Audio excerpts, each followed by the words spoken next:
ততদিনই মানুষের মনে জায়গা করতে পারবেন, যতদিন আপনি তাদেরকে দিতে পারবেন, খাওয়াতে পারবেন, খোঁজখবর নিতে পারবেন, তাদের ছোট, ছোট চাওয়া পাওয়াগুলো পূরণ করতে পারবেন। আর যখন সেটা করতে পারবেন না, তখন সেটা যতই আপনজন হোক না কেন, তার কাছে আপনি তখন খারাপ হয়ে যাবেন।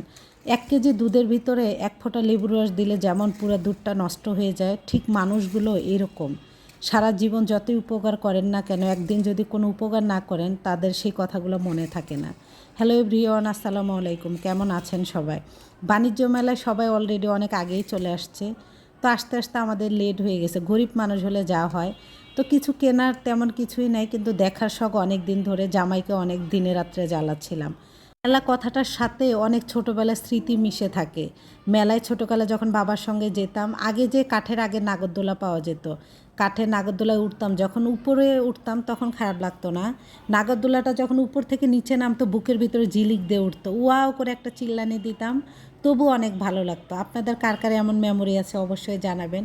আমি তো নাগরদোলা উঠতে ভীষণ পছন্দ করি। তো যাই হোক, বাবুকে একটা গাড়ি কিনে দিছে। আর এখানে আমি আংটিগুলো দেখতেছিলাম। আমার কাছে মনে হয়েছে কি জানেন, বাণিজ্য মেলায় প্রতিটা জিনিসের দাম বেশি। এই আংটিগুলো বাইরে ৬০ টাকা ৭০ টাকা করে বিক্রি করলেও এখানে ১৫০ থেকে ২০০ টাকা। তো আবার রং থাকবে না, কিন্তু তবুও আমাদের মতো মানুষ যারা, তারা এগুলো বিবেচনা করে। যাদের হিউজ পরিমাণে টাকা আছে তারা কিন্তু বিবেচনা করে না। এক একজনের ২-৩ জন করে গেলেও হাত ভর্তি। তো যাই হোক, এখান থেকে যে কিনতে হবে এমন কোনো কথা না। দেখতে আসছি, যদি ভালো লাগে কিছু কিনবো। তবে আমার কসমেটিক তো প্রতিটা মেয়েরই পছন্দ, তার থেকে আমার ঘর সাজানোটা বেশি পছন্দ। স্টিলের থালাবাটিগুলো দেখে জাস্ট আমি মুগ্ধ হয়ে যাচ্ছি, কিন্তু পাতলা, মানে হয় না একটু মজবুত টাইপের, এইরকম না। তো কোনটা থেকে কোনটা নিব এটা আমি ভাবতে ভাবতে একদম কনফিউজ হয়ে যাইতেছি। আর জামাইকে জ্বালাইতেছি, বলতেছি তুমি বলো কোনটা নিব। তো ওই বলতেছে তোমার যেটা পছন্দ হয় সেইটাই কেন। তো এগুলো সব বাদ দিয়ে দেখি গোল্ডেন কালার চামিজ আছে। তো আমি ভাবছি কি যে এগুলো সব বাদ, যেটা দেখবো মেয়ে মানুষ সেইটাই ভালো লাগবে। তো গোল্ডেন কালার 2টা চামিজ পছন্দ করছি।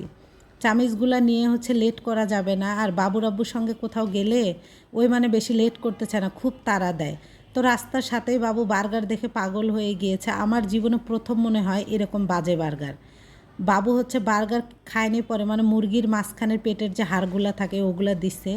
আর কি একটা তেঁতুলের সসের মতো একটা দিছে, একদম বিচ্ছিরি খেতে। কিন্তু আমার এই পাঁচমিশালি আচারটা কিন্তু একদম বেস্ট ছিল, জামাই কিনে দিয়েছে। আর আমার বাইরে গেলে কিন্তু আমি বারবারই বলি আমি ভেলপুরি খাবো না, কিন্তু ওই যে নির্লজ্জ, ভেলপুরি না খেলে জানি আমার বাইরে যাওয়াটা সম্পূর্ণ হয় না। তো এই তো খেলাম, আর বেশি কিছুই কেনা হয় না। বাবুর একটা খেলনা আর 2টা চামিচ কিনছি। আমি যেখানে জামাইয়ের সাথে যাই না কেন, ১-১.৫ ঘন্টার ভিতরে ওই কমপ্লিট করে দেয়। আমি অনেক কিছুই ঘুরতে চাইছি, কিন্তু ওই যে জামাই চলো চলো হইছে, আর দেখো না ঠান্ডা লাগবে, চলে আসছি। ধন্যবাদ।